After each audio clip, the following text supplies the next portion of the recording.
The dawn of the new year 1945 came slowly. The snowstorm raged fiercely, delaying the awakening of the new day.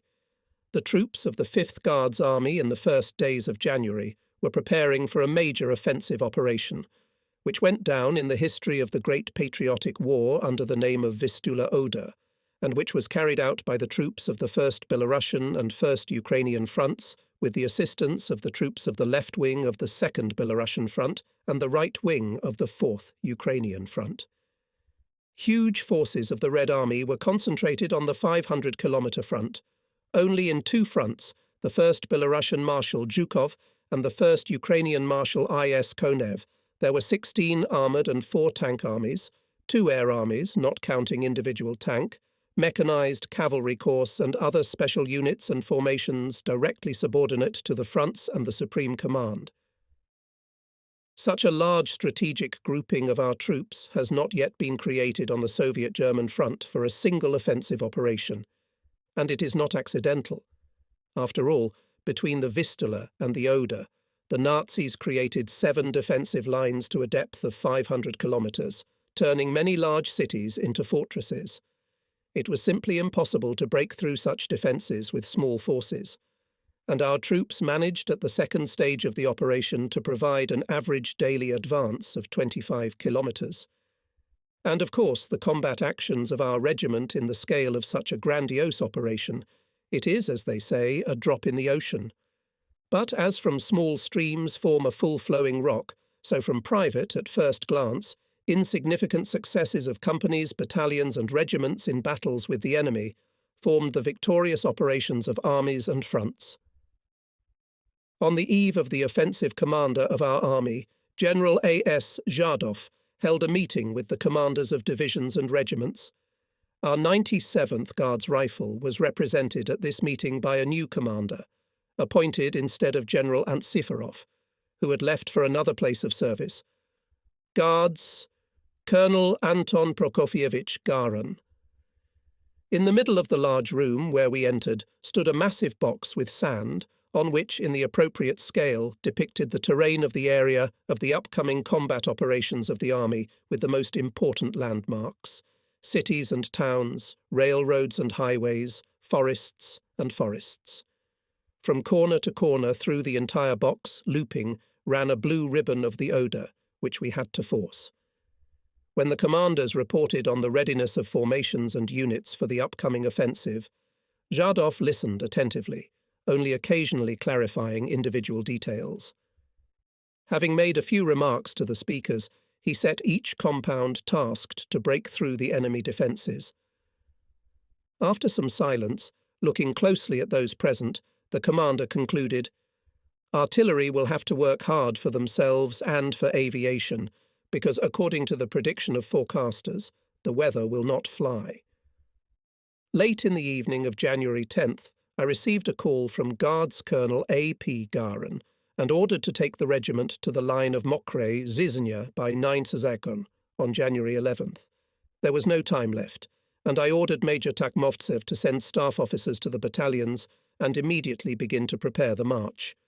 The matter was complicated by the fact that we did not have enough transportation to bring up all the ammunition at once, and even the presence of several trophy vehicles did not solve this problem. I involuntarily remembered the hard times of the 41st and 42nd years, when the regiment often had only 30-40 rounds of ammunition for each soldier, 1 to 2 grenades and 10 to 15 mines and shells for each mortar and gun barrel. At that time, all this could be carried on one's back. Now our industry uninterruptedly provided the front with everything necessary, and only one full ammunition regiment weighed dozens of tons. Having consulted with the division command, I allowed my deputy on the home front, Guards Major I, Goncharov, and the head of the regiment's artillery, Guards Captain N.M. Kodenko, to attract 30-35 submarines of Polish peasants from nearby villages for the transportation of all the ammunition. The villagers willingly agreed to help us. There were even more volunteers than it was required, and a large transport with ammunition accompanied by a platoon of machine gunners followed our regiments moving deep into Germany up to the city of Karlsruhe, from where the Polish citizens returned home, taking with them letters of thanks from the command of the regiment. The 32nd Guards Rifle Corps operated in the main direction of the army.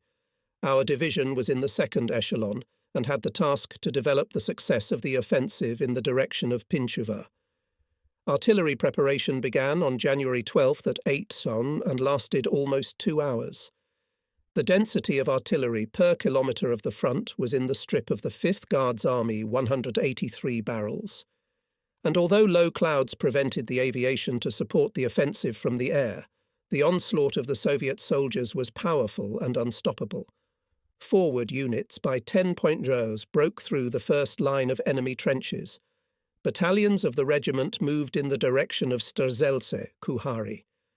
In Zeslavich, our column was joined by units of the 232nd Guards Artillery Regiment. The offensive developed so rapidly that the regiment could hardly keep up with the first echelon of the division. And in the first 24 hours, we did not have to join the battle. At 20:30, we camped for the night in some folwarka. The ground was mixed with snow. The first large group of prisoners appeared on the road leading to our rear. All dirty, frightened, some without overcoats, in some robes, jackets. Convoys forced them to keep out of the way to give way to the cars. Far ahead, here and there, flashed the glow of fires. This fascists retreating burned Polish villages. The second night after the general offensive, the regiment met in 10 kilometres from the river Nida. Forward units of the 5th Guards Army, breaking the resistance of the enemy, by this time occupied the town of Pińczów, forced Nida and continued to develop the offensive on Częstochowa. It was sunny, frosty weather when the regiment's units halted in a pine forest near the village of Kopania, not far from the river. Blue smoke from small fires rose above the glades. Regimental engineer of the Guards Captain M.M. Kachaturov, with a special group of sappers, was sent by me to scout the crossing of the Nida. About an hour later he returned and reported that only people could pass through the ice, and that the ice would not withstand vehicles, guns, both regimental and attached 232nd Guards Regiment. "What do you suggest?" I asked. "It is necessary to make a log deck for the equipment, Comrade Lieutenant Colonel. In a few hours sappers made 2 log tracks on the ice of the Nida, and we crossed to the western bank without much trouble. Behind the river, left by the enemy's strongly fortified line of defence, well-made trenches are lined with planks, dugouts are furnished even with some comfort. Apparently Hitlerites hoped to stay here all winter. And now all this was abandoned hastily. At the bottom of the trenches there were helmets, machine guns, rifles, shovels. In the dugouts even telephones were not cut out of the line." On the way began to meet surviving Polish villages. The guardsmen looked closely at the farms and localities. Around oppressive poverty, shabby wooden houses. From the headquarters of the division received a message that some scattered groups of the defeated enemy divisions lost contact with their units and remained in the rear of the Soviet troops, resisting in some places. One such group was found in the area of the regiment's halt in the woods south of the village of Melkau. Early in the morning I sent the 2nd Rifle Battalion and a company of machine gunners to comb the forest. A firefight ensued. Guards surrounded the desperately resisting fascists. The fight was hot, but fleeting. The survived 27 enemy soldiers and officers surrendered. Back in 1944, we got used to the fact that almost every day the orders of the Supreme Commander-in-Chief on the liberation of Soviet cities were transmitted by radio and published in newspapers before the regular reports of the Sovinform Bureau on the state of affairs at the fronts. And in the fall, the names of Romanian, Bulgarian and Polish cities also appeared in the reports and orders. In 1945, perhaps, not a day passed that Moscow did not salute the valiant troops of some front, liberating more and more new settlements, and more often sounded the names of cities and towns with unusual for Russian endings. Berg, Kru, Lau. This, of course, inspired us. The frontline soldiers gave us confidence that Hitler's Germany would soon be brought to its knees. The war was already going on in some places on its territory.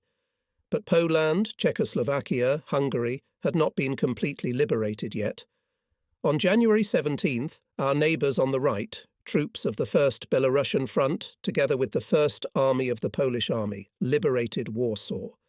It was the first liberated capital of a foreign country occupied by the Nazis back in 1939. And I and my fellow soldiers took this news with joy. After all, our regiment was one of the first to enter the territory of Poland and fought heavy battles on the Sandomir bridgehead.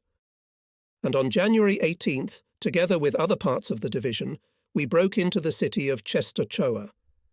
On January 20th, we learned that the Red Army troops crossed the border of Germany and invaded Lower Silesia with large forces. At last, what we had been striving for was accomplished. We would beat the enemy on his territory. And our regiment crossed the German border the next day. In the handwritten regimental journal, this remarkable event was described by the commander of the 76 Batterie, our regimental chronicler, Guards Staff Sergeant G. F. Skiba, as follows. On January 21, 1945, at 10:15 a.m., the regiment crossed the border. A small bridge over the narrow River Licharta separated Poland from Germany. There was a plaque by the bridge. It was written in fresh black paint, Germany. Some of the guardsmen had written in chemical pencil, "We have come." The morning was foggy. Behind the dense haze, the outlines of the village were barely visible. It was quiet all around. Only smoking buildings that had been set on fire during the battles and were burning down before our eyes. On the whole way to the Oder, we hardly met any inhabitants. They were forcibly evacuated by the Germans. It was obvious from everything that people were driven out at the last minute. In the houses, even bowls of lunch were left on the tables. In the courtyards, cows were mooing tearfully, uneaten, unfed. For a day, the regiment passed about 40 kilometres. On the way, we met the first group of Poles freed from fascist captivity. On their sleeves, they had diamond-shaped patches with the letter R. One of the women told that all of them lived in barracks from 6 a.m. to 10 p.m., worked on earthworks, digging trenches. They wore rags, ate 100 grams of black bread, and drank ersatz coffee. With tears of joy, they welcomed the Soviet soldiers. The last stronghold, which was still held by the Nazis before the Oder, was the city of Karlsruhe. Apparently, it was simply bypassed by the first echelon of the division in order not to slow down the pace of the offensive.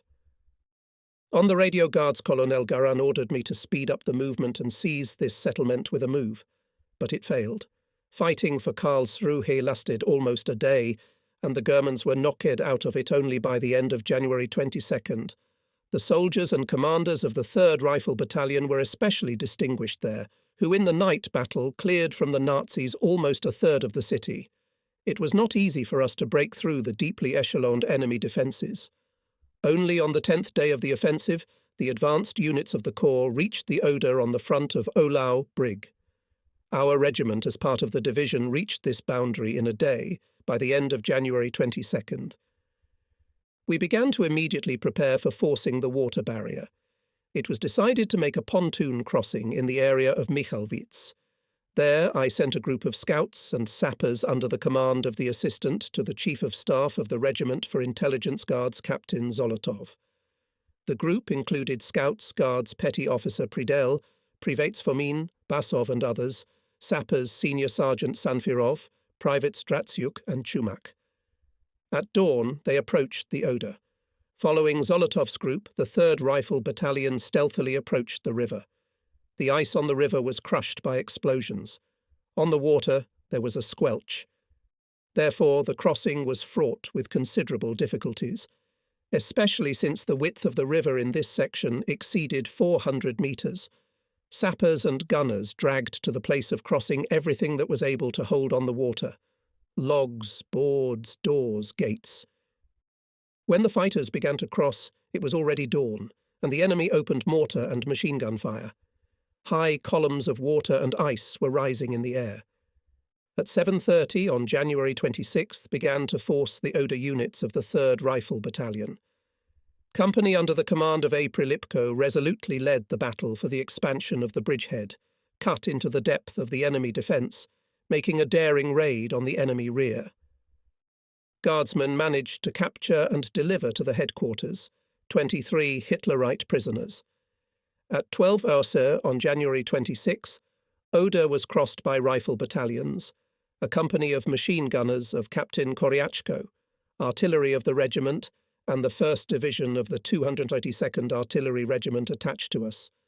Infantrymen crossed the river on boats, manoeuvring between the ice under enemy fire. Artillerymen loaded guns on rafts. The first combat task to be performed by us on the bridgehead was the capture of the Linden Railroad Station. Since the regiment's offensive area was small, I decided to build its combat order in 2 echelons. In the first was the 2nd Rifle Battalion of Guards Major Stablewski, in the second, the 3rd Rifle Battalion, which at that time was commanded by the deputy commander of the Guards Major Kuzmichev. In reserve, I had the 7th Company of the 3rd Battalion and a company of machine gunners. After a short artillery preparation, 2nd Battalion went forward, but was stopped in front of the railroad bed strong artillery and mortar and rifle and machine gun fire. I had to report this failure to the commander and ask him to repeat the artillery preparation. At 16 Uhr it resumed. This time the batteries worked to the glory. In 2 hours, when dusk began to fade, Stablewski reported to me that the Nazis were knocked out of Linden Station, and the battalion made its way to the railroad embankment. First, with his rifle platoon, Guards Lieutenant G.A. Vassine broke into the station and ensured the advance of the whole company and other units of the regiment.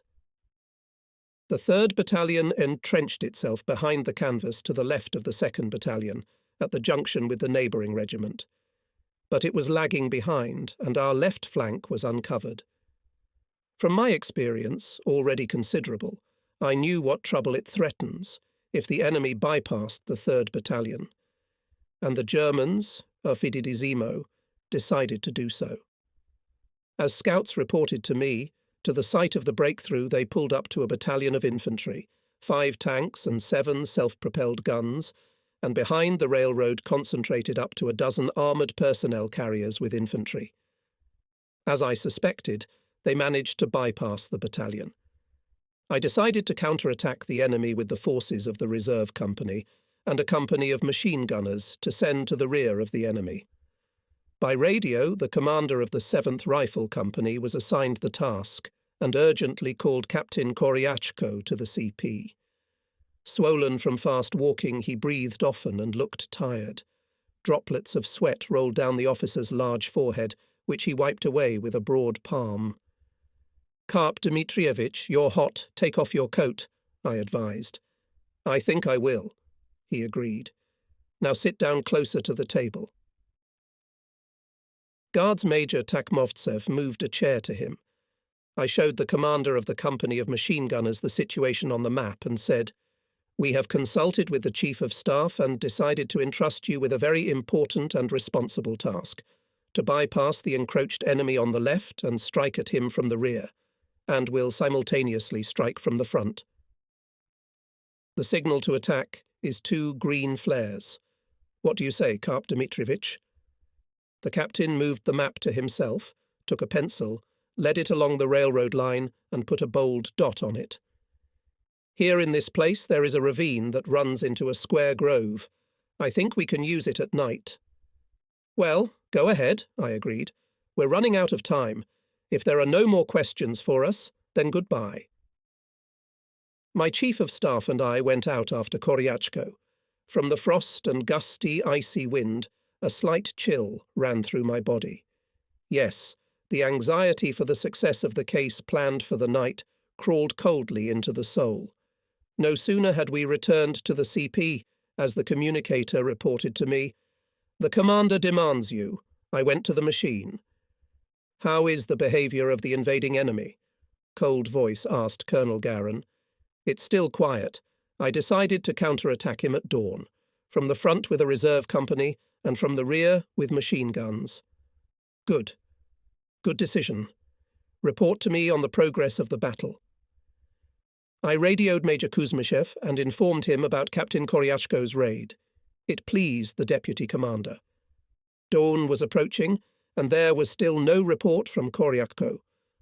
I was getting nervous, but then the radio operator blurted out happily, "Comrade Lieutenant Colonel, Kuzmichev is on the line. A quarter of an hour ago, the excited voice reported that, in the rear of the Germans began a firefight, heard grenade explosions. I assume that Koryatko entered the business." "I think so. Now keep your eyes open. Do not miss the signal." After Kuzmichev came on the phone and Captain Koryatko, he reported that the machine gunners stealthily reached the intended boundary, but came across a small group of Germans in the Volvark. We had to fight with them. This is how Karp Dmitrievich told me about it later. When we went down into the ravine, we hoped that the wind would calm down, but it turned out that he was walking here like a stray. We were moving fast. At the approach to the attack line, all the soldiers were falling down from fatigue, but there was no time to rest. Soon it would be dawn.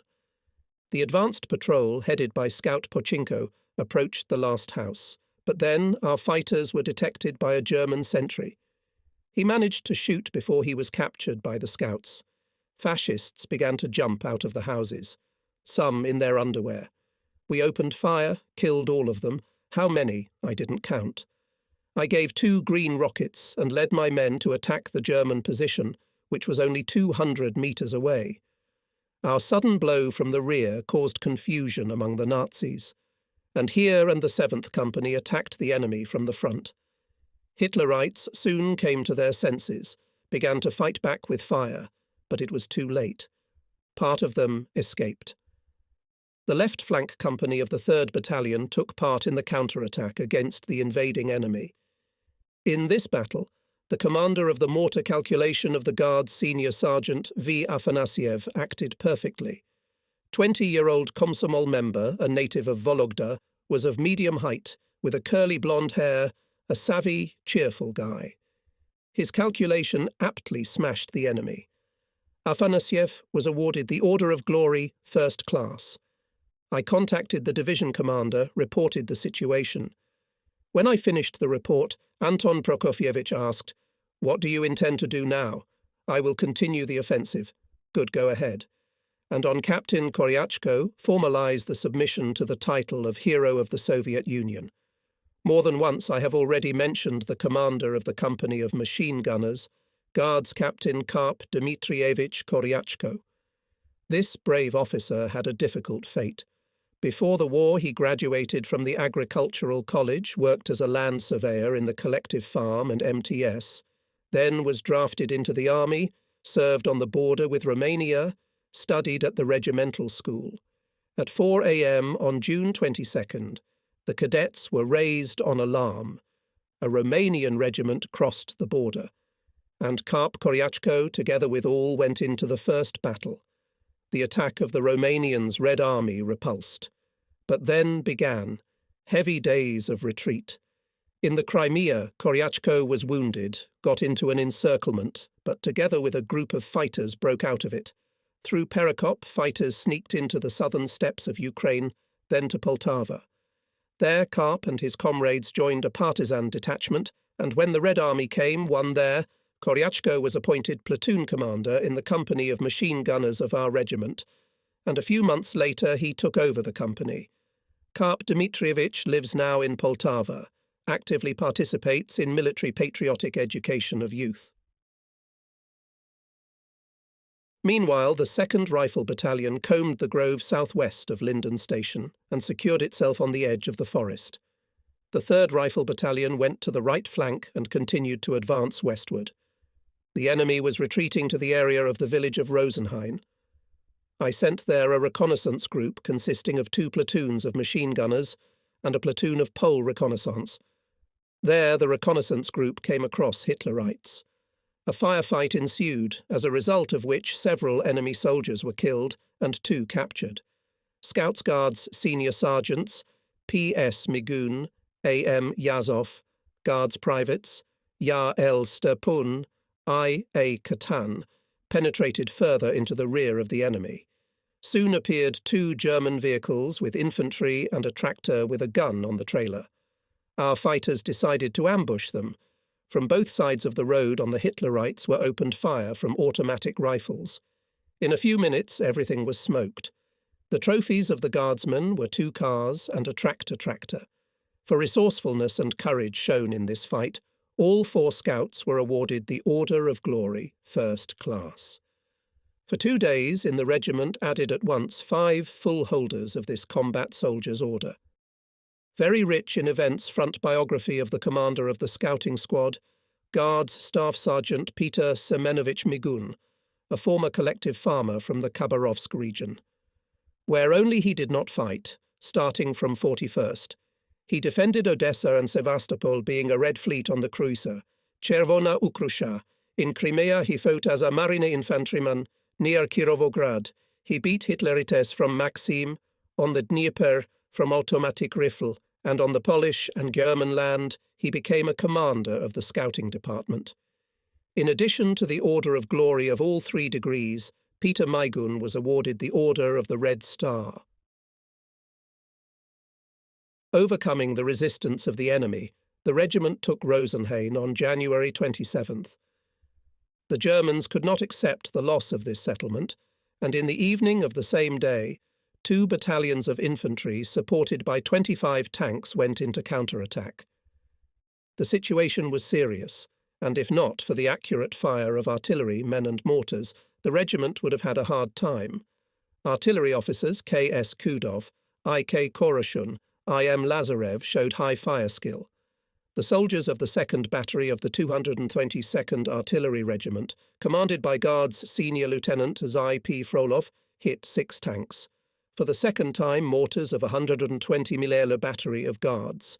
Captain M. Y. Lichman distinguished themselves. Sergeants I. P. Netrebo, A. V. Akinshin, N. I. Tikhonov, P. E. Kapustin, V. S. Shvoev, P. F. Redkin. Bravely crushed the fascists from their mortars. Targeted, massive artillery and mortar fire played its role. The Nazi counterattack was smothered. On the radio, I ordered the Commander 2 Steblevsky to raise the battalion in the attack. The fascists, losing soldiers and officers, began to retreat. Without giving the enemy a chance to recollect, the Guards stormed into the village of Etzdorf. For exemplary fulfillment of combat tasks on taking the station Linden, and then the settlements Rosenhain and Etzdorf, courage and heroism shown at that, the commander of the 2nd Rifle Battalion, Guards Major Alexei Kuzmich Steblevsky, was presented to the title of Hero of the Soviet Union. I will tell you more about him. Alexei went to war already 30 years old. He was born in the village of Zvenigorodka, Kiev region, in the family of a poor tailor, who in the Civil War died of typhus, suffered from this disease and his son. Orphaned, he spent 2 years herding cows for the kulaks and harvesting oak bark for the tannery. But still he managed to finish 7-year school. Then he went to the Crimea, worked as a mechanic in a repair brigade in Yalta.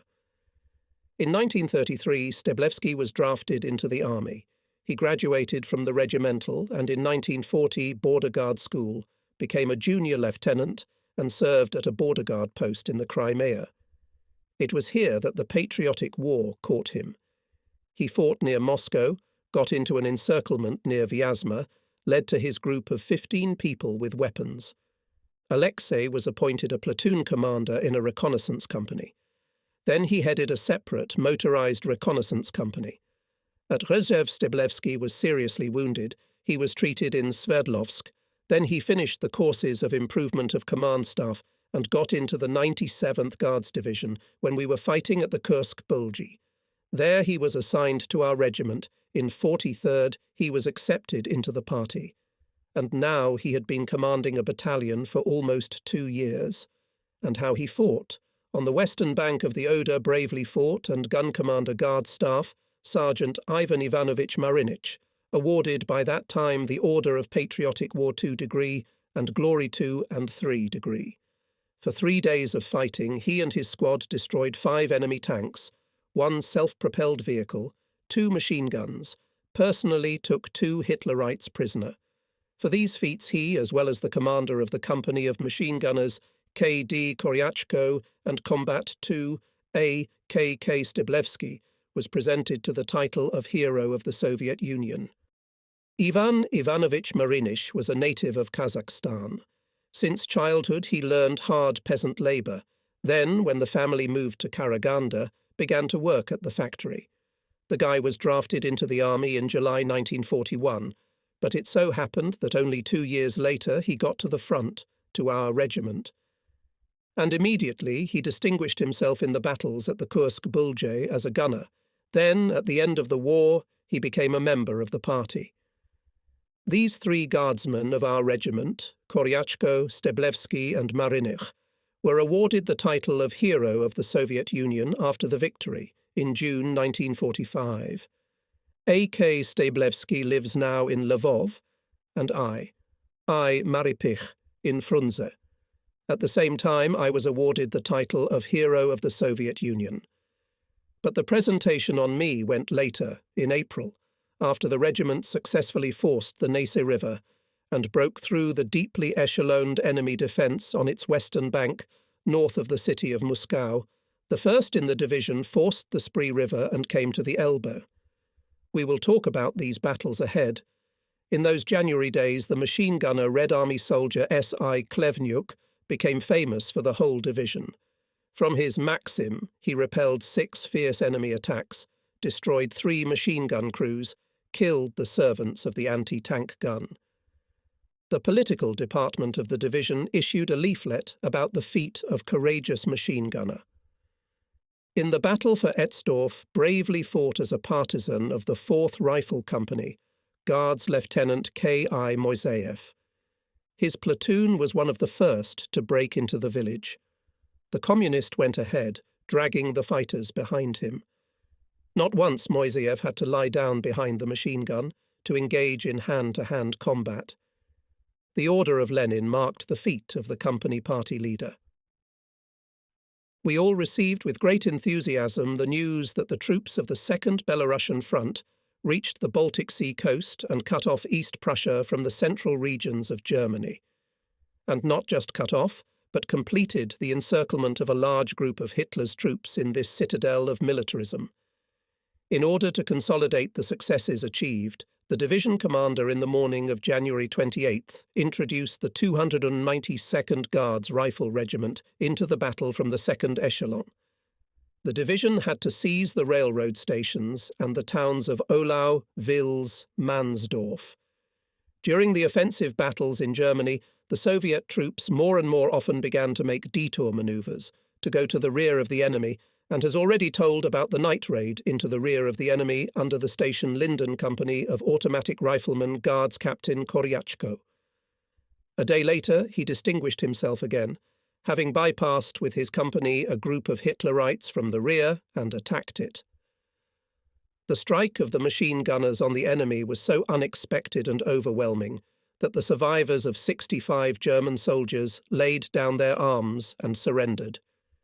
It happened near the concentration camp Gunsdorf, and our soldiers freed from captivity several hundred prisoners, Russians, Ukrainians, Poles, Frenchmen. That day I decided to visit the 2nd Battalion. I found combat at the NP. He reported, "The 4th Company is advancing in the direction of Peltschutz, the 5th and 6th Companies, on Wüstebries. The enemy put up stubborn resistance, responding with heavy rifle and machine gun and mortar fire. We had to put into action the 3rd Rifle Battalion, which was in the 2nd echelon. But even he had a hard time. With the support of a dozen tanks, the Germans counterattacked the units in the flank. Then the commander, Guards Major Zvisy Chaika, ordered his deputy, Guards Major as Kuzmichev, to stop first of all infantry. And this was accomplished by the forces of mortars under the command of Guards Lieutenant V.I. Kutuzov, the company commander of the battalion. The fire of mortars was so effective and destructive that because of heavy losses the enemy forces could not break through to our rear, and the tanks, left without infantry, withdrew. 5 times more the enemy tried to counterattack the battalion, but all without success. For this battle, Guards Lieutenant Kutuzov was awarded the Order of the Red Star, and the commanders of mortar units, Guards Staff Sergeants Fi Afanasyev and S.P. Trofimov, Guards Senior Sergeants, P. Trofimov, Guards Sergeant M. Mukhametsyanov, the Order of Glory, First Class. Guards Major as Kuzmichev was awarded the Order of Alexander Nevsky. By the end of the day, on January 29th, the enemy was knocked out of Wüstebries. My observation post moved to Peltschütze and the CP in Gisdorf. At the same time, other units of the 97th Guards and the 32nd Corps took possession of Ohlau, Kressenheim, Bühlhau. On January 30th, regrouped in the regiment's combat order, and we began the offensive in the direction of Runzen. On the same day, the settlements of Runzen, Kunert were cleared of the enemy. Behind the Oder, the locals began to meet more and more often. They hung white flags made of sheets and pillowcases on their houses, begging for mercy. I looked at the faces of the Germans, all pale and haggard. They seemed to evoke pity, but not anger. I know that the soldiers at the parking lots in villages and towns feed starving old men, women and children. Well, it is natural. Humanism of Soviet soldiers is well known. In the next issue of our regimental handwritten journal appeared a note written by Guards Staff Sergeant G. Skiba. I think that it will be interesting for the readers to know about the fact stated in it. In one village, about 25 kilometres from Breslau, when the column of the regiment was pulling into the main street, an elderly woman with a girl of about 12 years old hurried to the soldiers. The German woman shouted something, beckoning to the guards. The fighters surrounded her. The woman held two portraits in frames under glass. Skiba and his comrades immediately recognized who was in the pictures: Karl Liebknecht and Rosa Luxemburg. The girl held in her hand a small, faded photograph of Ernst Thälmann. From the woman's confused story, the soldiers, with the help of our interpreter, realized that her husband was a member of the underground German Communist Party, and that she had kept the portraits as a shrine throughout the war. If the Nazis had gotten wind of this, she and her daughter would have been exterminated long ago. The woman showed a white star carved from bone, on which were depicted a sickle and hammer, said that it was the only memory of her husband, tortured by the Nazis in a concentration camp before the war. On January 31st, by order of the division commander, the regiment stopped further advance, consolidated on the line of Schimmeley, Kunert, Runzen, and went on the defence. I especially remember the battle at the approach to the village of Kunert. Here the Germans desperately resisted. I gave the order to the commander of the Festrefle company. Guards Captain A. Prilipko to take the village that the Germans desperately resisted. Prilipko to take the village by all means. The hot battle lasted several hours. We had to put into action the artillery battery of Captain M. Raikunov and mortar platoon of Lieutenant I. Smirnov. With their fire support, infantrymen broke into Kunert and strengthened in it. Hitlerites tried to repel the village. It was located on a dominating height above the terrain, and in 300 metres from it there was a railway station. That's why the fascists made 12 attacks on positions of our company, and all were repulsed.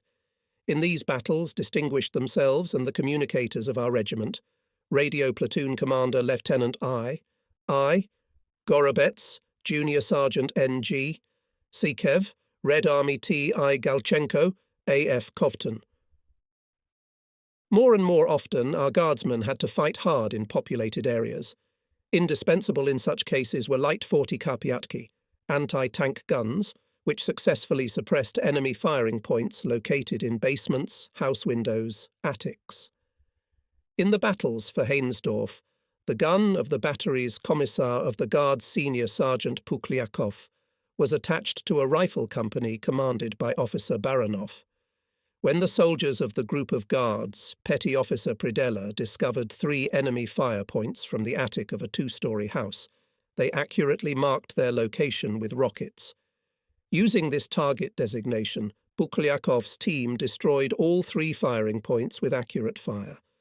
On February 2nd, in all units held talks about the 2-year anniversary of the victorious conclusion of the Battle of Stalingrad, in which our regiment participated. and I thought with bitterness that less and less there are fewer and less in the regiment veterans who have passed the harsh school of the great battle on the banks of the Volga. During the last battles, we liberated many Soviet girls and young men, and even teenagers, forcibly taken by Hitlerites to Germany. Talking with them, fighters learned the bitter truth about fascist captivity. 12-year-old Alyosha from Zhytomyr region told, "My father was a partisan. He was killed by a German. My mother was also killed. My sister was hanged. My grandmother was burned in her house. I was brought here in a barred wagon. I come from the Kiev region." Tatiana Mashovets, wiping away her tears, told the soldiers surrounding her, "I lived above the Dnieper, where Taras Shevchenko lived. I don't know if my mother is alive.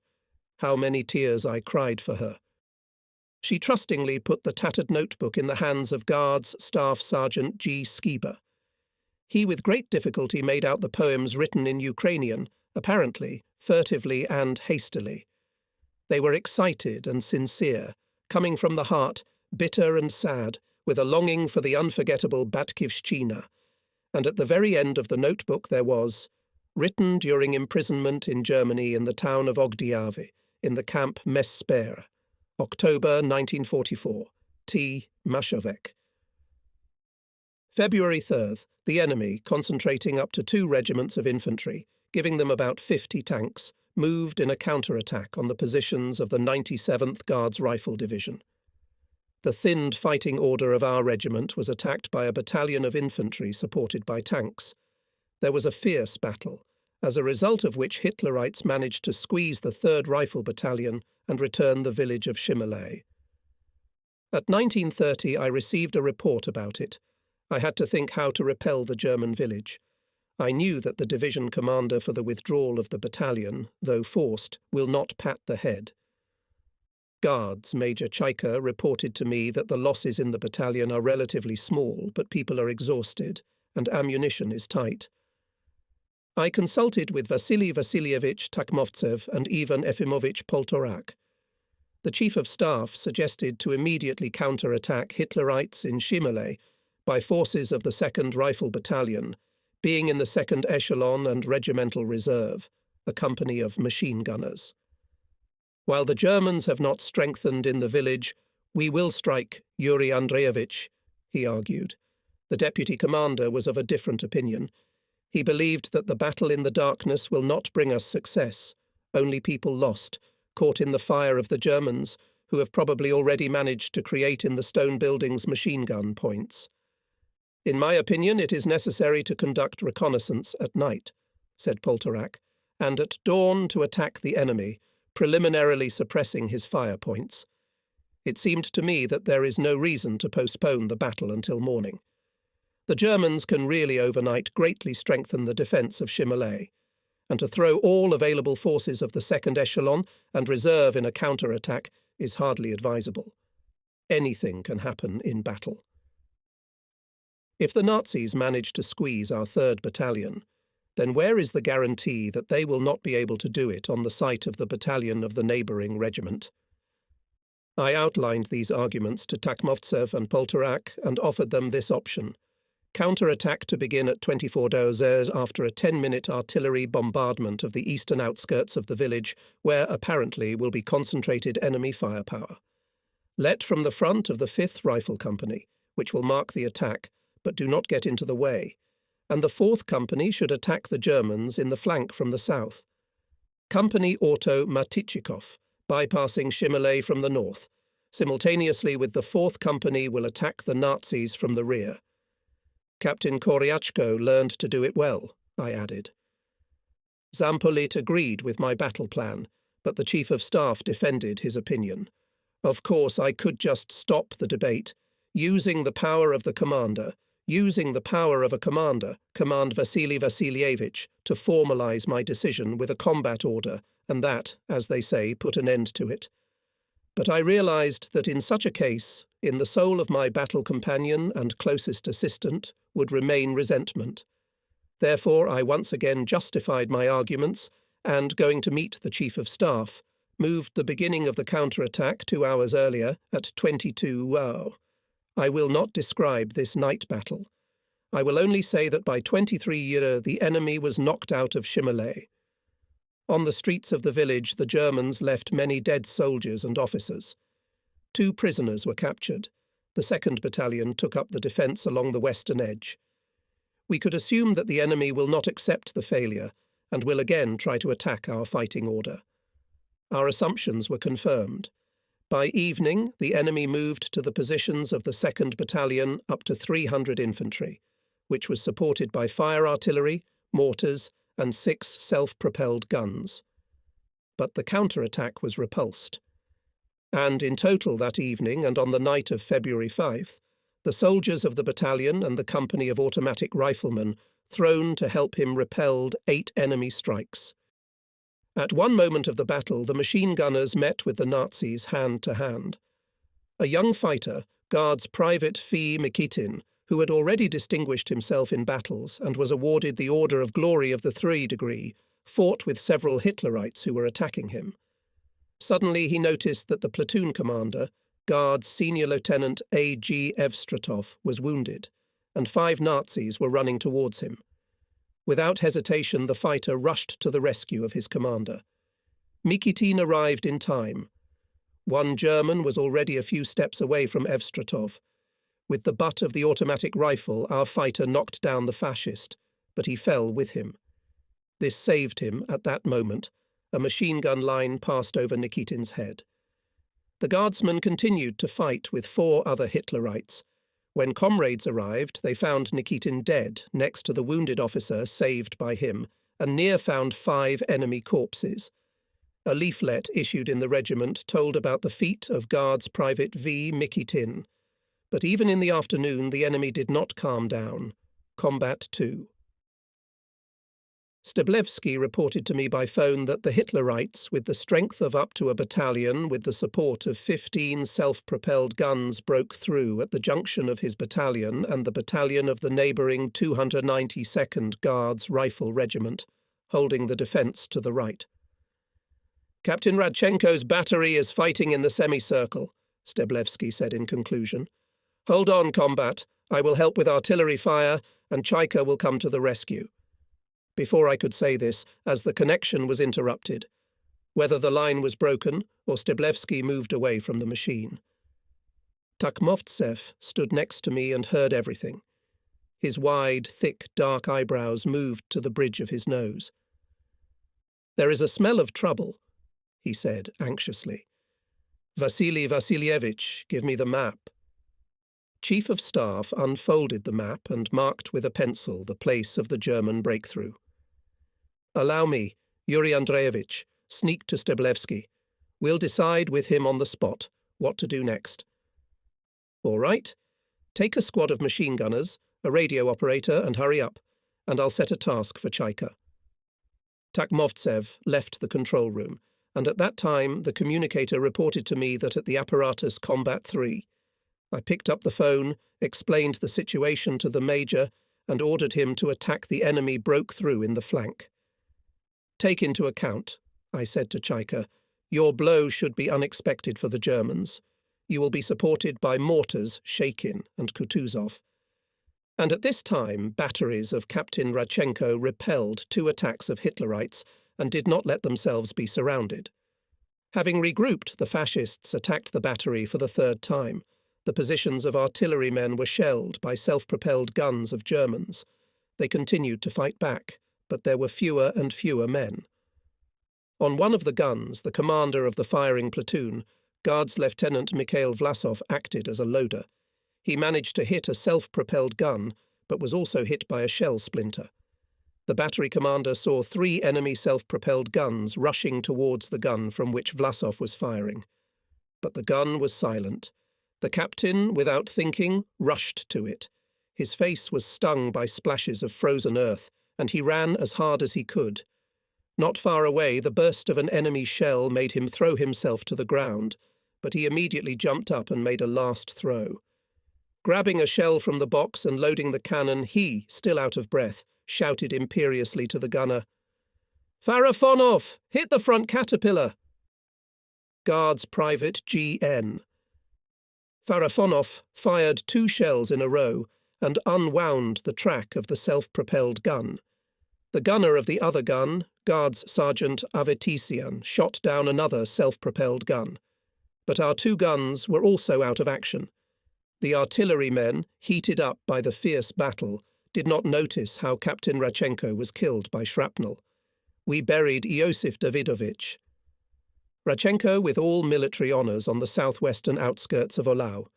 At the funeral rally spoke veterans of the regiment Perepelkin, Shcherbak, Kovalev, Kodenko, Mitura. This day I remember with a special pinching pain. After all, I met Radchenko in Stavropol when the regiment was formed. He had not been in any trouble for 3.5 years of war. And here you are, on the threshold of victory, already on the territory of Germany. He laid down his head. We managed to knock out the enemy from our positions and at the junction with the neighbouring regiment. Major Takhmovtsev reported to me by radio that the 3rd Battalion arrived in time and together with the 2nd decisively attacked the Nazis. In these battles our communist agitators deserved high praise. The commander of the section of the company of machine gunners, Guards Senior Sergeant E.K. Popov, showed examples of bravery and courage. Bolshevik flaming word and personal example fearlessly enthused the soldiers to heroic feats. He was presented to the Order of the Red Star and soon received it. The same award was given to Senior Sergeant G.F. Skiba, who has already been mentioned more than once. And how many times the Guardsmen were saved by vigilance and resourcefulness. Here is one example. At night, at the firing position of the 76mm battery of Senior Lieutenant M. Lazarev, the gunner of the Guards Private Y. F. Kutz was standing at the post. It was a moonlit night. It was snowing. It was light, almost like daytime. Somewhere far away artillery volleys were rumbling, and here was silence. Suddenly Kutz was alert. A herd of cows wandered straight through the snow to the firing position. Soon the soldier heard muffled shouts. It became clear that someone was driving the animals. Apparently, covered by the herd, the Germans wanted to get to our firing positions unnoticed. Kutz called the gun commander, Guards Staff Sergeant Levin, reported to him about his hunch. Levin and Kutz gave a few bursts from automatic rifles over the cows, and they quickly scattered. Now the Hitlerites, and there were quite a few of them, were in plain sight. The artillerymen opened machine gun fire on them. In the meantime, the calculations took their places and began to destroy the Germans with buckshot. On February 3rd, the Vistula-Oder operation ended, and 5 days later, the First Ukrainian Front began another operation, the Lower Silesian. Its goal was to defeat the Lower Silesian grouping of the Nazis and reach the line of the Neisse River. Our 5th Guards Army was striking south of Breslau, in the direction of Görlitz. The farther we advanced into the depths of Germany, the hotter and fiercer became the battles for each settlement, for each stone building. The weather in February often changed. Frosts were replaced by thaws, sometimes by cold, freezing rain. The battle for a settlement with the almost Russian name Shvoika is firmly etched in my memory. That day the regiment was pursuing the retreating enemy, and it seemed to me that we were able to capture the village on the move, so to speak, on the shoulders of the retreating Nazis. The 3rd Rifle Battalion, moving ahead, was aimed at this. During the night it was on the outskirts of Shvoika, and I expected that at dawn the commander would report to me about the capture of this village. But it was not to be. All our persistent attempts to seize the village from the start had no success. Then I ordered to put forward from the reserve of the 1st Rifle Company and flank strike to knock down the enemy, but this manoeuvre was also ineffective. The enemy met the company dense fire, as well as the soldiers of the 3rd Battalion. My Chief of Staff and I were that morning at the NP on the heights, about half a kilometre from the outskirts of Shvoika, and we had a good view of the whole picture of the battle. Together with us was the Chief of the Chemical Service of the regiment, Guards Captain N.I. Karnin. Tall, stately, trim, he was distinguished by restraint, even some dryness, which in general is rarely peculiar to youth. Perhaps that's why some officers of the regiment jokingly called him academician. So this academician turns to me. "Comrade Lieutenant Colonel, I have an idea." "Come on," I said. "Tell me your idea." Kanin handed me a paper. I unfolded the sheet, and the Chief of Staff and I saw several icons depicting smoke bombs, arranged on the scheme of a long winding chain. "We'll put a smoke screen," continued the Chief of Staff. "We'll blind the enemy and cover our riflemen during the attack." "And what, in my opinion, not a bad idea," said Takmovtsev. "Well done," praised and I Kanin. "And let's not waste time. Take Nachkim, people, and get to work." Kanin gave each soldier of the chemical platoon weighty bags with smoke bombs and went on his way. And I contacted the commander of the 1st Company, warned them about the smoke screen, advised how to act under its cover. A quarter of an hour passed. From the observation point we could clearly see how the thick whitish smoke slowly drifted deep into the enemy defences. The men of the 1st Rifle Company swiftly rushed closer to the enemy and occupied the first 3 stone houses. Assault groups of guardsmen with fire from automatic rifles and grenades knocked out the Germans from attics and cellars, bravely moved forward. But soon the smoke was carried away by the wind, and the company was under fire from 2 enemy machine guns, whose crews were lying near the windows of one of the houses. The company commander, Guards Captain Prilipko, ordered the squad commander, Guards Staff Sergeant Dariev, to suppress the enemy's firing points. He quickly assessed the situation, gave the command to several machine gunners to divert the attention of the enemy, and himself with 2 men went around the house. All 3 of them managed to stealthily get to the building and throw grenades at the windows. The machine guns went silent. Prilipko again raised people in the attack. There was a stubborn street fight. The Germans offered desperate resistance, but the Guards were stronger. Leaving killed and wounded, Hitlerites hastily began to withdraw to the west. I contacted by radio with Guards Captain Prilipko, ordered him to pursue the enemy and to take the railway station Gubstvitz. It took no more than an hour, as the company commander reported that the station was taken. We got big trophies, 15 serviceable guns, 3 steam locomotives, 15 wagons with ammunition. All guardsmen who distinguished themselves in these battles were awarded orders and medals. Nachkim N.I. Kanin received the Order of the Red Star. It was already getting dusk when the battalions of the regiment approached Teichlinden. Before the offensive, I once again clarified all the data about the enemy. The observation post was on a low hillock in the middle of a large field. It was cold. It was raining incessantly. Water seeped into the headquarters dugout. At night, the 2nd Battalion of Major Stablewski began the battle for Teichlinden. The Germans resisted stubbornly, but by dawn it was all over. The village was completely in our hands. In this night battle courageously acted machine gunners. Guards Sergeant I.K. Matroy volunteered to eliminate a Hitlerite firing point, which hindered the advance of the infantry. Unnoticed, he reached the house, deftly threw several grenades into the window opening, from where the enemy machine gunner was firing.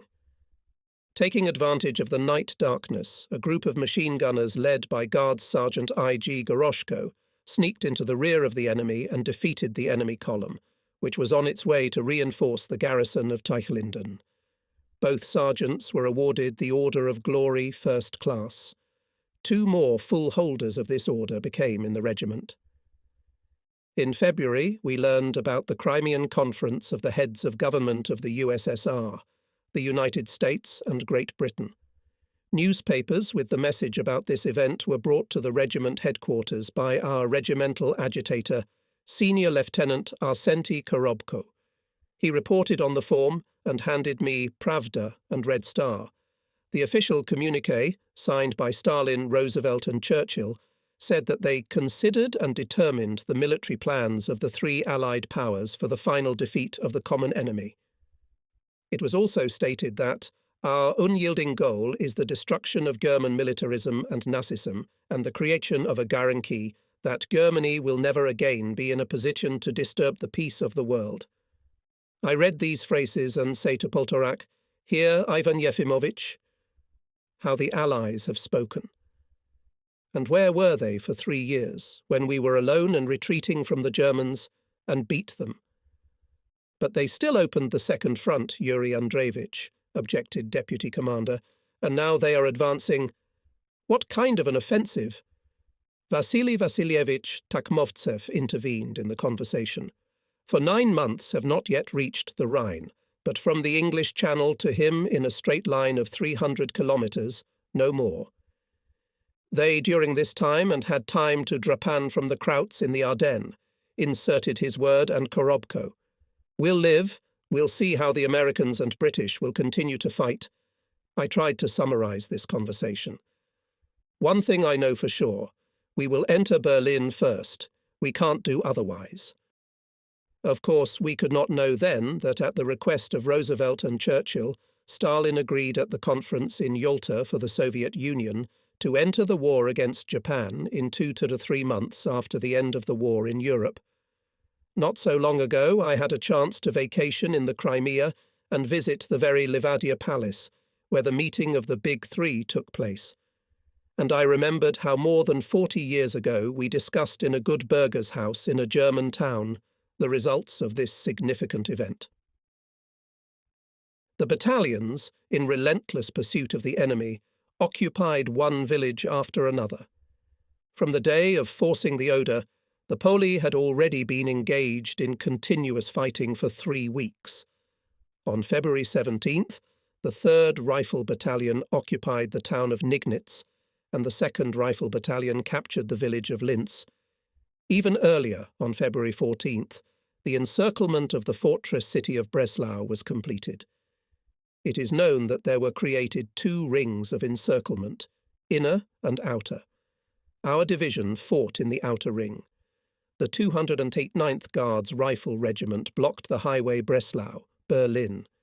It happened on February 18th, 20-metre-wide concrete road planted with stunted trees stretched from southeast to northwest. The Germans threw into battle all their reserves, including heavy tanks Royal Tiger, to break through to Breslau, but all their attempts were in vain.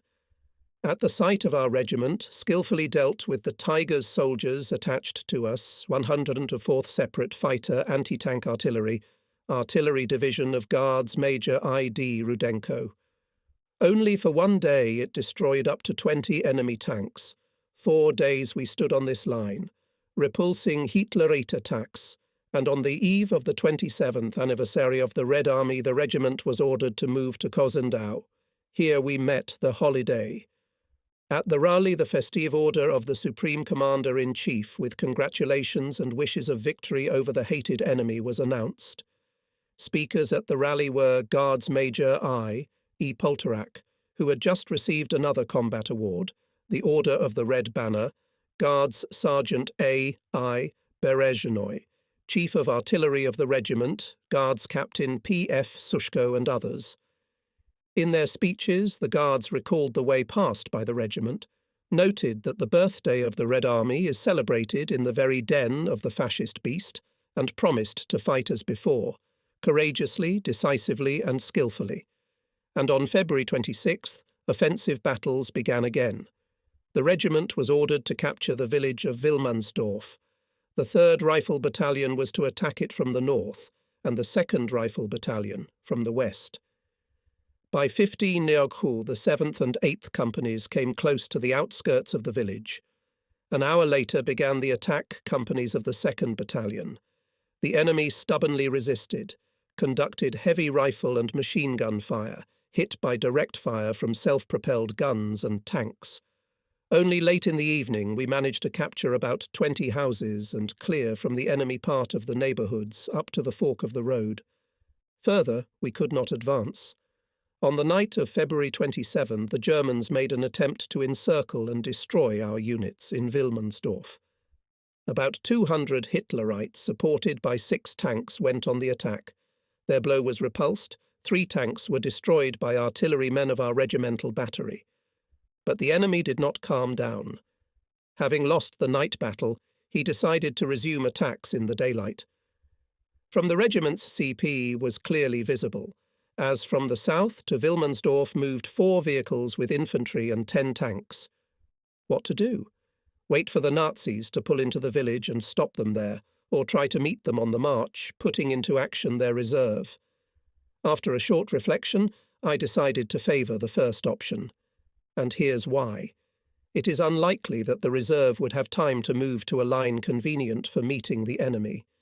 And it's simply impossible to do it secretly during the day. And in the village, where it is difficult to manoeuvre tanks, it is easier to destroy them by artillery fire. And our infantrymen were in hiding. My plan was supported by the Chief of Staff. I reported my decision to the division commander. From him, too, I got the OK. About the course of the battle, I will only say that this sortie also ended miserably for the enemy. He lost several dozen men killed and wounded and half of the tanks, and 2 of the 5 were hit by trophy Faust patrons. And here I have to make a small digression. During the battles on the Sandomir bridgehead, we got this trophy weapon in our hands. Then the Chief of Artillery Armament, Nikolai Mikhailovich Kodenko, and art technician Rostislav Alexievich Bazhenyov came to me and proposed to use this new weapon, a reactive grenade, to fight against German tanks and self-propelled guns. Well, I said to these officers, it's worthwhile. Teach yourselves and teach people how to handle the Fausts, but no emergencies. For several days, Kodenko and Bazhenov, together with gunners and artillerymen, A.M. Zesenjevich, P.M. Kravtsov, S.I. Strebkov, M.S. Shkarupa, I.P. Tetervak and N.G. Krivoshev, hiding behind the armour of the hit Ferdinands, got acquainted with the device of Faust patrons, learned to use them. And some time passed, and in each company there were fighters who had mastered well the trophy weapons that burned through the armour. Under the guidance of Kodenko and Bazhenov, guardsmen from combat units learned how to use it during training firings, using as a target the Nazi tanks that had been hit. I decided to supply sets of these grenades in the first place to all assault groups created for street fighting, and not only for shooting at tanks. Faust patrons were also suitable for penetrating the walls of buildings. This decision was approved by the division command. On March 4th, the regiment concentrated in the area of Elin. I was ordered to occupy a defensive area up to 10 kilometres wide. The regiment by that time had a large shortage of men and firepower, and therefore it was very difficult to keep the defence at such a length. I reported to Kolje P. Garan that the regiment will be able to provide a density of fire per linear metre only about 1 bullet per minute. The commander replied that he would take this into account and would help with fire at the right moment. I had nothing left to do but to lay on the engineering improvement of the defence site. Dug trenches, passages, built dugouts, equipped for rest dugouts. The whole personnel of special units and regiments' rear were involved in the works. Fortunately, a few days passed relatively quietly, except for the fact that the enemy conducted rare rifle and machine gun fire. March 8th was also quiet. This gave our female fighters an opportunity to celebrate their holiday. The commander of the medical platoon, Maria Kukarskaya, about whom I have already told in detail, came to the regimental headquarters and invited me, the deputy commander, the chief of staff and several other officers to the medical station dugout. All the girls, both medics and communicators, who were not on duty were gathered there. There were also a few female doctors from the division medical unit. We warmly congratulated our battle friends on the holiday, wished them a speedy return to their homes after our victory over the hated enemy. Then, after a festive tea, for which the chief of the department had allocated a fair share of trophy chocolate, there was an impromptu concert. This is where the danger, which I had been avoiding all the years of the war, beckoned me. After the girls sang Zemlyanka, Katyusha, Blue Shawl, and we sang along as best we could. The doctor of the regiment's medical company stood up and began to read Konstantin Simonov's famous poem, Wait for Me. She did it in such a way, with such a genuine feeling, that I involuntarily admired this beautiful girl. And for some reason she was looking at me while reading the poem, or maybe I thought so. I knew this nice doctor who had arrived from Leningrad for more than a year. Her name was Klava Zakharova. I greeted her at meetings, smiled, joked. I liked her, and she must have sensed it. And then the captain of the medical service burned my heart. I realized that I love her, and no other woman I do not need. It ended up that not a month later, as Klavdia Nikolaevna Zakharova became my wife. Looking ahead, I will say that we lived happily with her for more than 10 years, until her death. She left me 3 daughters, and now my grandchildren have grown up. And if I talked about love at the front, I will continue this topic. In our regiment, several happy couples found each other.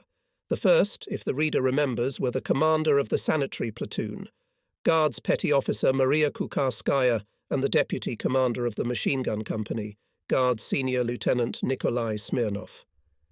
In April 1944, after forcing the Dniester River near Tashlik, the regiment received a very young Nina Malikhina, who was enlisted as a senior paramedic of the sanitary company. The brave girl not once distinguished herself during the most brutal battles, carrying the wounded under enemy fire, organising their sending to the medical unit. For courage and bravery, she was awarded the Order of the Red Star. Assistant Chief of Staff of the regiment, Guards Captain Nikolai Levunets, fell in love with this brave, responsive, very pretty girl. She responded in the same way. Shortly before the victory, they got married. They lived happily until Nikolai Ivanovitch's death.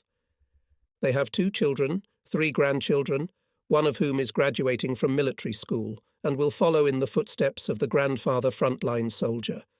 We can also rejoice for the happy couple of the combat commander of the Rifle Battalion, Guards Major Vasily Ivanovich Cheika, and Nurse Katia, who took his surname. These happy couples went through the war and came out in peaceful life as families tested by fire. Their love was strengthened and hardened in battles, when every new day could be their last day. Probably that is why their feelings were so strong that they remained for the rest of their lives. Love and war, strangely enough, turned out to be quite compatible. I would like to tell the reader about one more surprisingly romantic story of our regiment's engineer, Guards Captain Mikhail Kachaturov, and a charming Czech girl named Yaroslava. True, they met after the victory, when the regiment stood in a small Czech town. The young men fell in love with each other, and with the consent of Yaroslava's parents and the command of the division got married. And when Michael was retiring in the reserve, he asked the local authorities for permission for the Czech girl to leave for the Soviet Union, and the newlyweds left for Ashgabat, where Mikhail Kachaturov lived before the war. Yaroslava, who also became Kachaturova, found her second homeland here. They still live in the capital of Turkmenistan. Now, after this lyrical digression, I return again to the front everyday life. The festive mood was overshadowed by an unfortunate incident on the night of March 9th. Before dawn, Vasily Vasilyevich Takmovtsev woke me up and reported that a large reconnaissance group of Germans penetrated into our fighting order on the right flank of the 8th Rifle Company and captured a machine gun crew along with their weapons. This was a serious lesson for all of us. Once again, we had to explain to the soldiers the necessity of the strictest vigilance. Hourly inspection by officers of the headquarters of all posts of combat guard was introduced. March 24th. Our division, together with the 95th Guards Rifle Division, began an offensive on a major junction of railroads and highways in the city of Strelin. At 10, Kurs, a powerful artillery preparation began, and the regiment's units went on the attack. The sun appeared from behind the clouds. The improved weather allowed us to introduce our aviation into the battle, which throughout the day bombed the city. The fighting was hard. We lost many comrades in arms.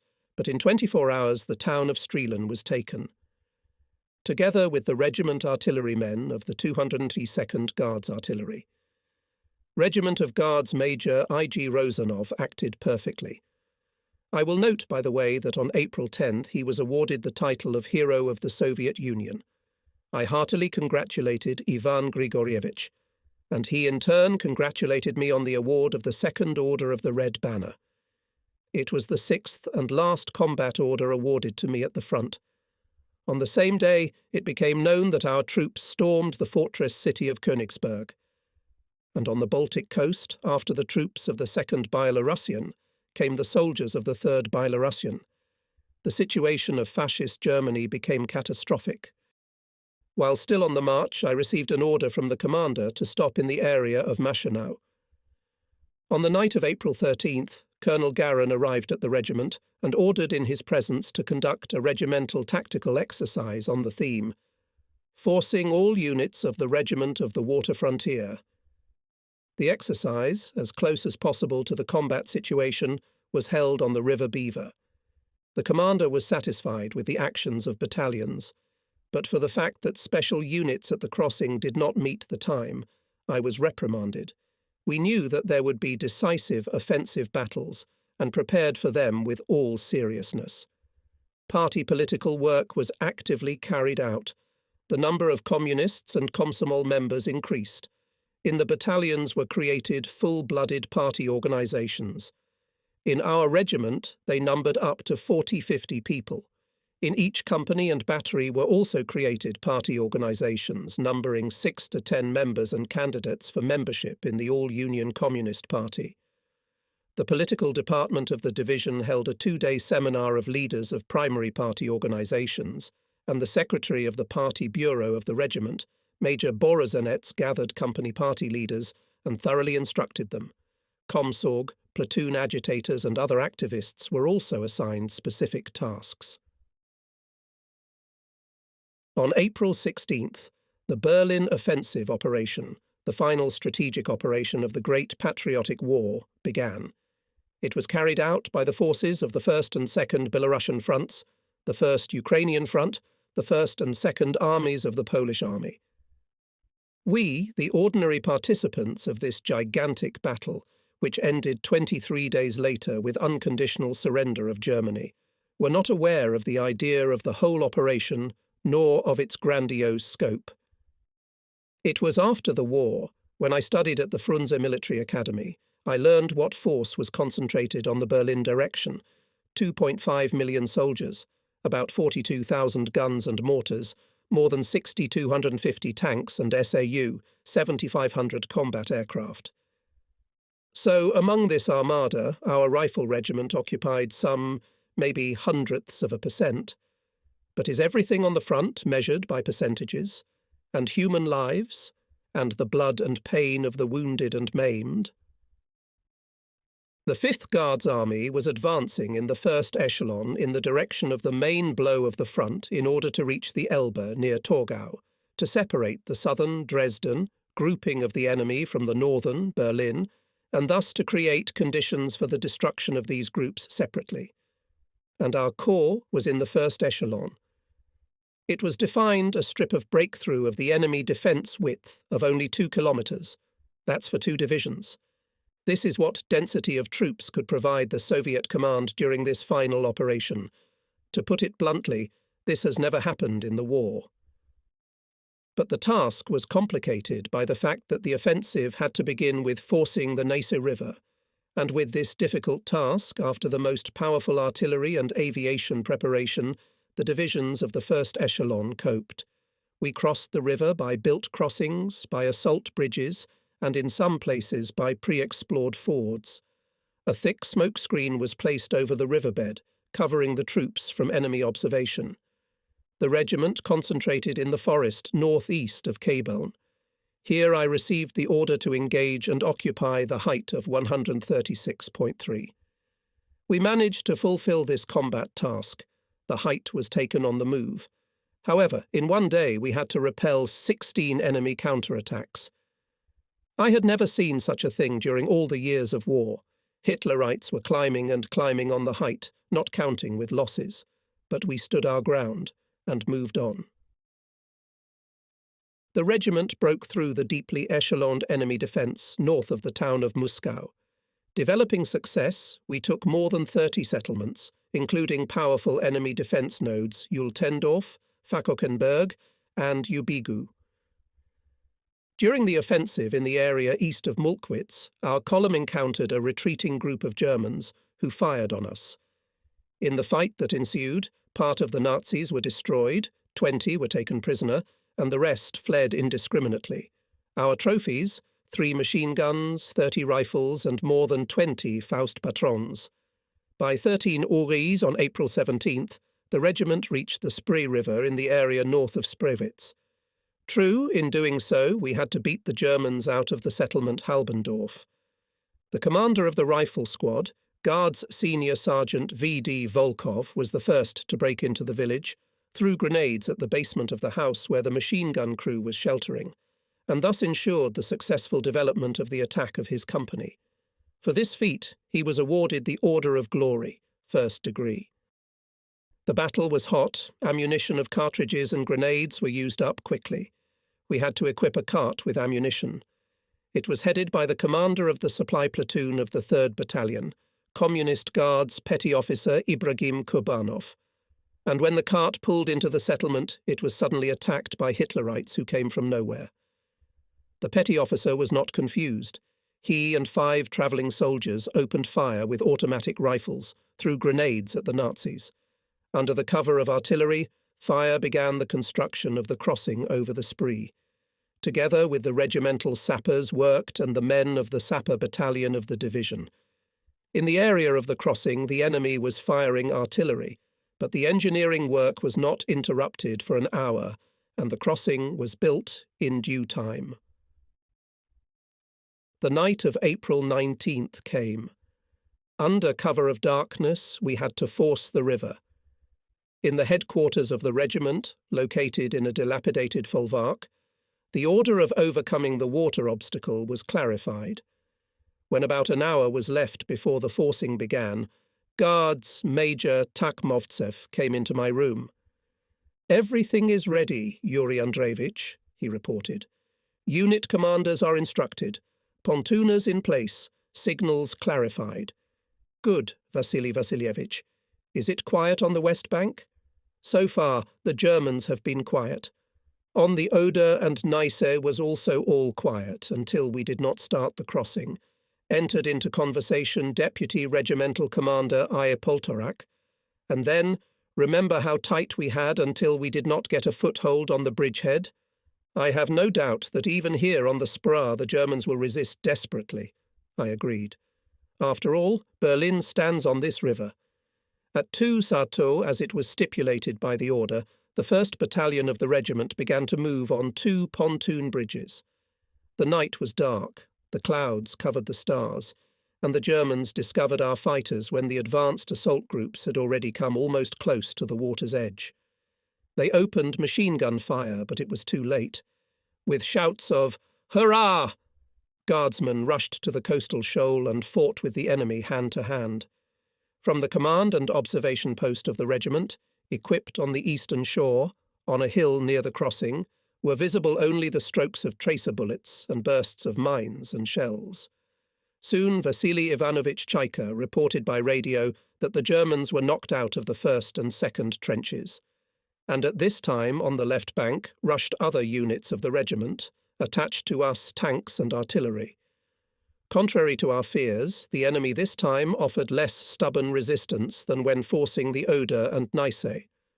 Whether it was because the Soviet soldiers were fighting in these days in the suburbs of Berlin and the near collapse of the Reich became quite obvious for the German command, or whether the Nazis had little strength on this section of the front. In any case, by dawn, the whole regiment was already on the western bank of the Spree and continued to expand the bridgehead. And the next day, together with other parts of the division, we stormed the city of Senftenberg. At its capture, we got rich trophies, many warehouses, including 3 warehouses with clothing, 8 railroad echelons, 6 locomotives, many cars and motorcycles. However, the enemy did not rest. His artillery fired indiscriminately at the city. One of the shells hit right in the window of the house, which housed the headquarters of the regiment. Shrapnel were wounded. My deputy in the formation of the Guards Major Bragin, the partorg of the regiment, Guards Major Borozenits, Chief of Communications, Guards Captain Belobokov. Borozenits and Belobokov soon returned to action, but Bragin could not be saved. The wound was fatal. On the morning of April 22nd, 97th. Guards Rifle Division, together with other corps units, began a new offensive in the direction of Durban, Torgau, Arzberg. On this day, in all units, held meetings dedicated to the 75th anniversary of Lenin's birth. My deputy commander and I wanted to organise on this occasion a regimental rally with the Guards' battle banner, so that in front of the portrait of Ilyich embroidered on it, the soldiers could express their thoughts and feelings and honour his memory. But the combat situation did not allow this. The regiment had to go to the shore of the Elbe near Torgau by the end of the day on April 24th to meet the American troops. This was the task assigned to me by the division commander. And we moved forward, forced march. At 16 hours, the Chief of Staff reported that the Elbe 30 kilometres. It is clear that we will not be able to get there on foot before nightfall. What to do? And what if we let the advanced detachment on trophy trucks? We have 5 of them.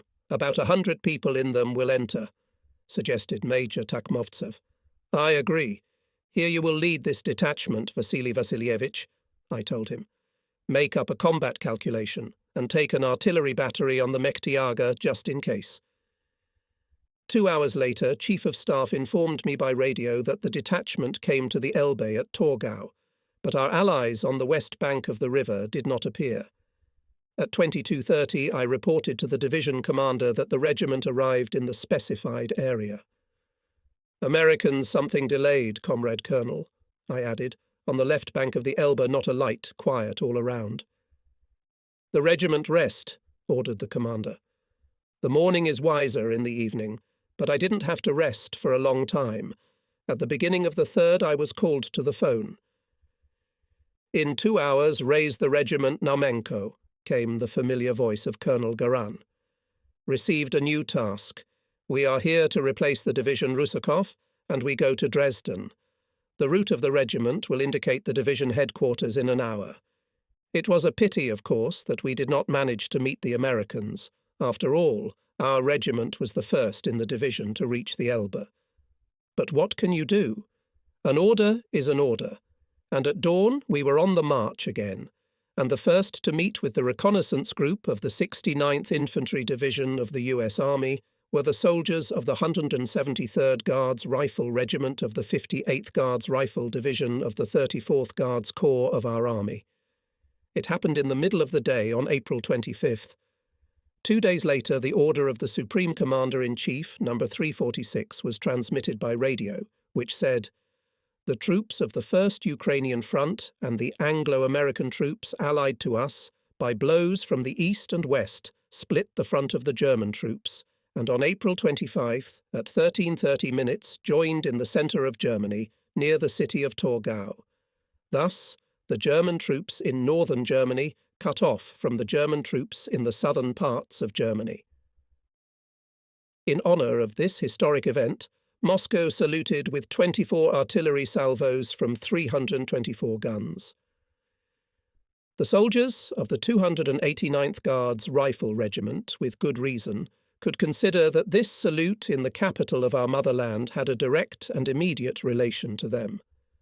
Looking ahead, I will inform you that we had a meeting with representatives of the American troops a little later in Dresden, and I will tell you more about it, as well as another meeting with veterans of the U.S. Army, held on the shore of the Elbe, 40 years after the victory, in April 1985. On April 25th, the troops of the 1st Belarusian Front, having cut all the routes from Berlin to the west, joined northwest of Potsdam with the troops of the 1st Ukrainian Front and completed the complete encirclement of the capital of the Reich, which was living out its last days. In the battles in the Berlin direction, the soldiers of our regiment destroyed 22 enemy tanks, 12 self-propelled guns, 40 vehicles with ammunition, 20 guns and up to 3,000 Hitler's soldiers and officers. As trophies were captured 7 guns, 20 vehicles, 15 machine guns, 70 rifles, 12 warehouses with military equipment, 500 railroad cars. At the end of April, the enemy concentrated a large group of its troops north of Dresden to strike at the left flank of the 5th Guards Army. To repel it, and was transferred together with other divisions of the corps, our 97th Guards. Here against the 32nd Guardsriffelkorps acted two German divisions, the 20th Infantry Division and SS Division Hermann Göring. These were the hardest battles for all our units, including the 289th Guardsriffel Regiment. In them again played an important role regimental mortars. The 120mm mortar gunner, Guards Junior Sergeant A.V. Akinshin, was firing accurately. He accounted for several destroyed enemy machine guns, two transporters. During repulsion of the German counterattack near the villages of Biberbach and Kunstdorf, he destroyed up to a platoon of enemy infantry and one armoured personnel carrier. Together with Akinshin, bravely fought his comrades Mortar Guard Sergeants M. Mukamedzianov and S. P. Trofimov. Only in one battle they destroyed two enemy firing points, 4 machine guns, 2 vehicles. All three added to the list of soldiers of the regiment who became full cavaliers of the Order of Glory. In the regiment during the war years, they became 16 soldiers and sergeants, more than in all other parts of the division combined. And our troops were already fighting in Berlin, and Hitler's command, of course, realized that the war, so successfully started by them, is about to end in total collapse for Germany. And yet the Germans continued to fight fiercely. And retreating, the enemy left in the rear of the plough special groups to attack our units. As a rule, these groups hid in the forests. We had to allocate units to comb through the forests. Thus, in one of them, the Guards found 3 groups of Germans of 20 to 25 people who did not want to surrender and shot back. After a short battle, they captured more than 24 Faustpatrons, 70 hand grenades, 1 machine gun, several automatic rifles, and 1 sniper rifle. Near the village of Kruppensdorf, the 7th Rifle Company was unexpectedly fired upon by a group of German infantrymen hiding in the woods, numbering up to 40 men. The unit engaged and almost completely destroyed the Nazis, and the survivors withdrew into the forest. We all expected that we would meet the holiday of May 1 in a relatively calm atmosphere. After all, the victory was within reach. But no. On this day, our regiment faced a heavy test. The day before, we knocked out Hitlerites from the village of Kunnersdorf and took the defence on its western outskirts. The night passed quietly, and in the morning the enemy, with the support of 16 tanks and self-propelled guns, began an attack on the village. The first frontal attacks of Hitlerites were repulsed. Then they changed tactics. They decided to hit our positions from the flanks. On the left flank they threw up to a battalion of infantry and 7 tanks, and on the right flank they concentrated another battalion and 5 tanks. The situation was becoming extremely tense, and I ordered the 3rd Rifle Battalion to withdraw to the highway road Querse, Schönefeld. The 7th and 8th Companies moved back to the specified boundary, but the 9th Rifle Company and the 3rd Battery of the 282nd Guards Artillery Regiment were surrounded. The Germans managed to cut off all their escape routes. I took all measures to rescue these units, but it was not possible. By night, 2 soldiers from the 9th Company got to the regiment's location. They told me about the death of their comrades in arms. Riflemen and artillerymen took a circular defence, expecting to hold out until night and then try to get out of the encirclement, and they held out, repulsing more than one attack of the superior enemy forces. But the losses in the company and in the battery were great. The company commander, Guards Lieutenant F.S. Schweika, was wounded, although he remained in the line. At night, the surviving soldiers rushed to the breakthrough.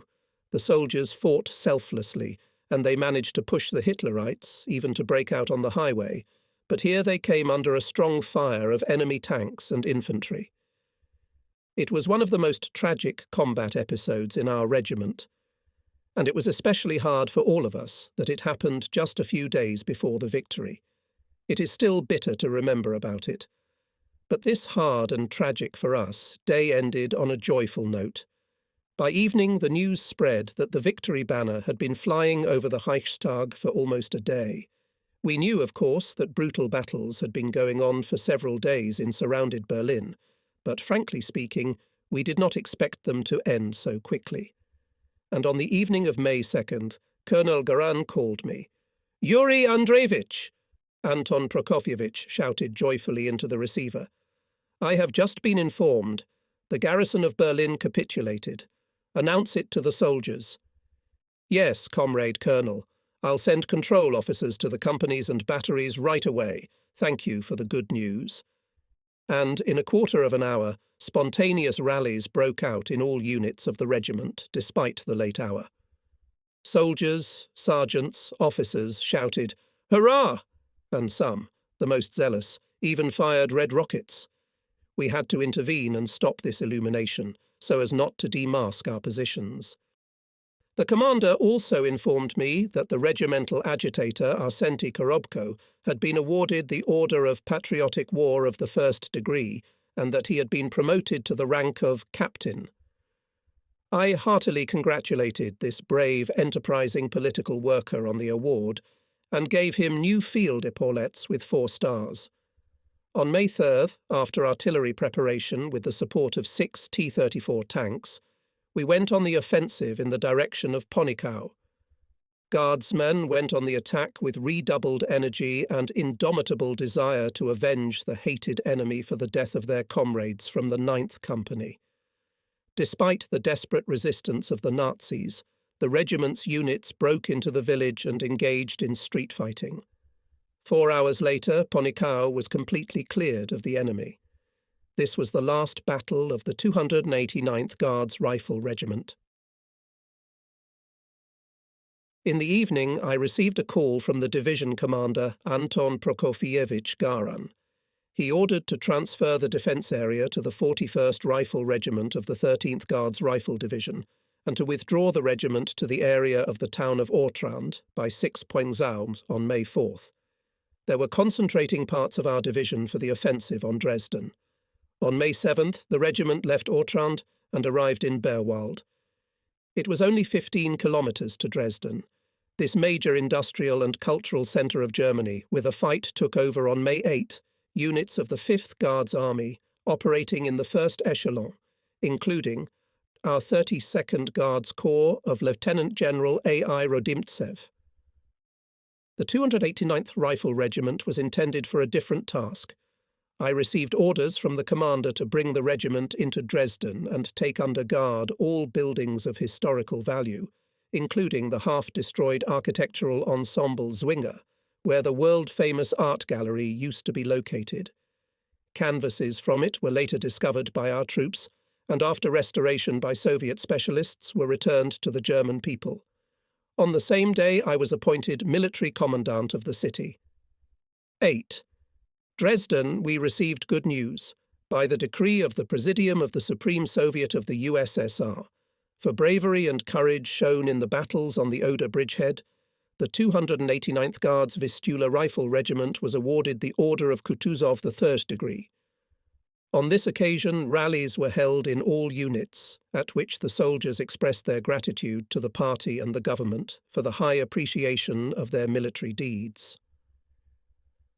On May 9th, the burgomaster of the city, accompanied by representatives of the local community, came to the commandant's office. "Herr Kommandant," said the burgomaster, and my interpreter began to translate his words. "We congratulate you and in your person the Red Army on the end of the victorious war. We realize how much misfortune Nazism brought to mankind and your country in particular, and we are very sorry for that." "Thank you for your congratulations," I said. "We sincerely believe that a revitalized Germany will not allow a new Hitler to come to power. One is probably enough for you." When the last words were translated, the Germans smiled politely but remained silent, and on the streets of Dresden, or rather on the ruins of the streets, something unimaginable reigned on that memorable Victory Day. Our soldiers were firing automatic rifles, machine guns and rifles, launching rockets into the sky, red, white, green, dancing to a harmonica or a trophy accordion, and when they got drunk, they treated the Germans with vodka and shared with them simple soldiers' food. And the next day in the morning I was warned by phone from the Corps headquarters that by 16 o'clock in Dresden on armoured vehicles and armoured personnel carriers will arrive one of the advanced mobile detachments of the 1st American Army, consisting of 35 people headed by a major. The purpose of the meeting, to clarify the demarcation line between our and American troops in the Dresden area. The detachment arrived around noon. Official matters were quickly resolved, and I invited the American soldiers to a friendly holiday dinner. It took place, in official language, in a warm, friendly atmosphere. And I say that without any pretension. It was like that. Yes, then we, Soviet and American soldiers, together rejoiced in the victory over fascism, and it seemed that our combat friendship would continue to grow stronger. However, as is well known, immediately after the end of World War II, the Cold War began against the Soviet Union. And as it turns out now, it began in the course of the Hot War. There are plenty of facts on this subject, and readers are well aware of them. I would like to cite only two of them, which I learned recently from Nikolai Yakovlev's book, Marshal Zhukov, published in 1986. More than 40 years after the victory from declassified documents in the United States, it became known that since the spring of 1945, American military aviation conducted aerial surveys of vast areas in Europe, including those where the Soviet troops stood. These reconnaissance operations, under the code names Casey Jones and Grounder Hogg, were carried out under the leadership of General Donovan, head of the Department of Strategic Services, and General Seibert, Chief of Intelligence under the Commander-in-Chief of the Allied Forces in Europe, D. Eisenhower. Seibert smugly reported on the results. Operations were successful and provide us with the conduct of future campaigns in Europe. On Donovan's orders, his agents in May 1945 crossed the demarcation line in Germany and buried behind it, 20 to 30 miles apart, many radio transmitters that could be used by Western agents if necessary. A group of American and British generals visited Berlin after the signing of the German Surrender Act. She visited the units of the Soviet troops, was received by Zhukov. Among the guests of the Marshal was the U.S. Army General J. Patton. He wrote then to his wife, "Berlin upset me. We destroyed a good race and are going to replace it with Mongolian savages." And in his diary, this soldier wrote, "I am not too interested in reaching an understanding with the Russians, except to see how much lead and iron it takes to beat them." Yes, apparently, for the American imperialists and their hawks, even then the Soviet Union was already an evil empire. I was gradually getting acquainted with my new position of military commandant, but I did not have time to do it completely, because on May 13th I received the order to hand over the affairs to the new commandant and the protected objects to the special units that arrived in the city. The regiment, having made a march, arrived in already liberated by the Red Army of Czechoslovakia, in the city of Kladno, which is 60 kilometers northwest of Prague. There he joined his 97th Guards Rifle Division.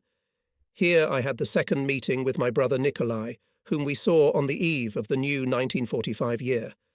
And it turned out like this. Somehow the Chief of Staff of the 32nd Guards Rifle Corps, Guards Colonel I.A. Samchuk, came to our regiment. That day I just received letters from my mother from under Roman and from Nikolai from the artillery regiment. I shared my joy with Ivan Anikievich, complaining that my brother was serving in our 5th Guards Army, but we had met only once. "So the war is over. Let's try to transfer him to your regiment. Let him serve under you," the Chief of Staff revived. "Give me his coordinates. I'll write an official paper to the Army headquarters. So he will soon be demobilized, Ivan Anikievich," I said. "He is from the 5th year of birth." "Well, that's good. Together you will serve until he is sent home." Samchuk said goodbye to me, and a week later Nikolai came to the regiment. He reports in full form. "Comrade Guards, Lieutenant Colonel, Staff Sergeant Naumenko arrived for further service." We hugged, kissed, began to remember our relatives, remembered our 2 brothers, Alexander and Sergei, who died at the front. Then I wrote a letter to my mother, and he wrote a letter to his wife Olga, who lived then in Voroshilovsk. and about a month later, Nikolai left home with the first batch of demobilized soldiers. Almost 45 years have passed since that time when we celebrated the victory, and almost half a century since that Sunday morning in June, when Hitler's troops attacked our homeland. For 4 front years, through our regiment passed thousands of people, soldiers, sergeants, officers. This book names only a small part of my fellow soldiers, both those who survived and those who fell on the battlefield. But when I had already finished the manuscript, one of the most active veterans of the regiment, Viktor Ivanovich Dudnikov, who now lives in Stavropol, brought me to Moscow a small list of my comrades in arms with whom he had managed to contact recently, and very much requested my voluntary assistant to at least mention their surnames in the book. I felt obliged to fulfill this wish, as a sign of respect to my battle brothers who fought under one Guards battle banner. I will start with those who joined the regiment in the days of its formation in Stavropol, and who returned from the war to their native places. These are former Chief Petty Officer of the Sanitary Company, P.S. Verteletsky, Orderly Private U.I., I. Zdorenko, Commander of the Supply Platoon Petty Officer, D.K. Ilchenko, Military Field Officer, D.K. Ilchenko, Military Field Officer Lieutenant of Medical Service, N.G. Samoylenko, Commander of the Staff Communications Platoon, Junior Lieutenant N.Y. Stiller, Horse Driver Private I. D. Didenko and 2 one-man platoon, D. Didenko and 2 namesakes, Nachkim of the Regiment's Senior Lieutenant V. I. Mazentsev and Mortarman, Private V. K. Mazentsev, K. Mazentsev. In Leningrad lives former Petty Officer of the Mortar Company A. V. Belov in the Kirovograd region, Rifleman Private F. Y. Kirpita in Sochi, Petty Officer of the Company of Machine Gunners B. Y. Ponomarev in Karaganda, Communicator Private A. S. Tabakov in Kirovograd region, Rifleman Private S. Tabakov in the Rivne region, Scout Private S. V. Smerkalov in Chernigov region, Deputy Company Commander Lieutenant G. F. Redko in Volgograd region, Mortarman Private E. I. Sterlikov in Khmelnytsky, Battalion Commissar G. V. Marushak in Tambov, Political Officer A. F. Makarov. I am sure that apart from the veterans mentioned here, maybe dozens of former soldiers and commanders of the 279th Guards Rifle Regiment live in different places of the country. But, unfortunately, I know nothing about them. If this book gets into the hands of my frontline brothers, both mentioned in it and not mentioned, I hope it will not leave them indifferent, and I will be very grateful if the former Guardsmen will share with me their impressions, tell me new facts from the combat biography of our regiment.